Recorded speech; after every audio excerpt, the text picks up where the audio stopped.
Kana buƙatar ka tsaya ka saurari wannan labarin da kyau ka jiya. Wataran ina kudancin Najeriya wani ciyaman ya zo na local government to dan iska ne baya yi musu abin da suke so ya zo. Yana saukowa da mota ya ciro kuɗi yan garejin wurin kawai sai suka sa ƙaramin yaro ya dafe a jirhu ne ya ɗauki kuɗi ne ya mai suka kira shi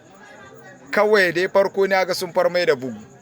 Aka zo ana kai hayya suka ce ai sun san yadda suka yi da shi ashe lokacin kamfe da ya zo haka suka yi mai yana ciro kuɗi ne suka ce ba kuɗi ne suka bashi faifa ya cika faifa da abin da suke so ashe lambatu suke so a gyara masu wurin ruwa na kuraya irin dai suna so a gyara masu iriyan su yayi alƙawali lokaci yayi suka tunatar da shi bai ba suka kyale shi sai da zabi suka yi wannan abu to wannan kawar ya zama darasi ya kamata irin siyasar da ya kamata yanzu arewa mu koma kina in kun san dan abun nan ya zo tunda can baya ba mu yi irin wannan ajanda da su ba to yanzu duk wani dan takara ya zo a ƙauyen ku bari in baku misali a ɗauka cewa lambatu ce matsalar ku ko kuma ruwa ne matsalar ku to sai ku ɗauka ka ɗan takarar gwamna idan ya zo da na APC da na ABGA da na CP da na kowace ba jam'iyya ya zo in dai gwamna yake takara sai kun yi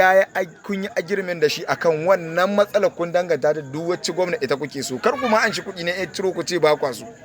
kar ku zan kaji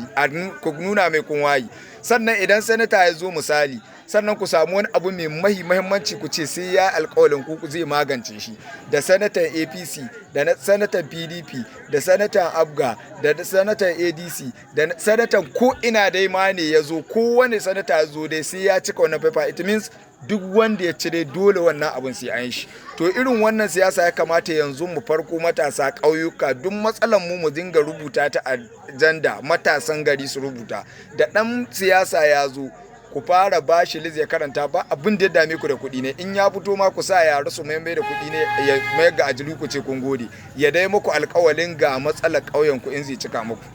to ina ga in an ka fara yin haka in lokaci ya yassa da lokaci dole za ku yi mota ku tadda ƙungiyar matasan ku ta je ta tuntuɓe shi abin da ya alƙawali lokaci ya yi to insha Allahu in muka yi haka arewa in Allah ya daga alamu za mu samu sauki amma ba wai a ciro kuɗi dubu ana watsa mana ba yi muna bi muna tsinta wallahi in muka ce mu bi da haka wallahi za a ta samu matsala duk ƙauye mu sa matasa su tashi ku area boy kun sani waɗanda da su aka kamfe da su aka hayya ku haɗa kai da an ji mutum tafi kawai ku haɗa kai da ya zo dama gari kun yi shela 1,000 ne aka ba mai shela ɗin na mai gangami wani yanki ake cewa wani wuri a ce shela ku ba shi ya yi shela a shelanta mu duk matasan gari cewa ga ana neman taro na kaza kan zuwan wani za ku tsara abun ku ga gari za ku isko kowa ya bi saboda kowa ci gaba yanzu ya kaso an gaji mun wannan zaman kaji mun gaji da shi duk wanda suka bi wannan tsari yan Allah da za ka ga canji ya zo a garin su kuma ba za a latsa su ba za a yi masa rinu wayo ba an san me suke insha Allah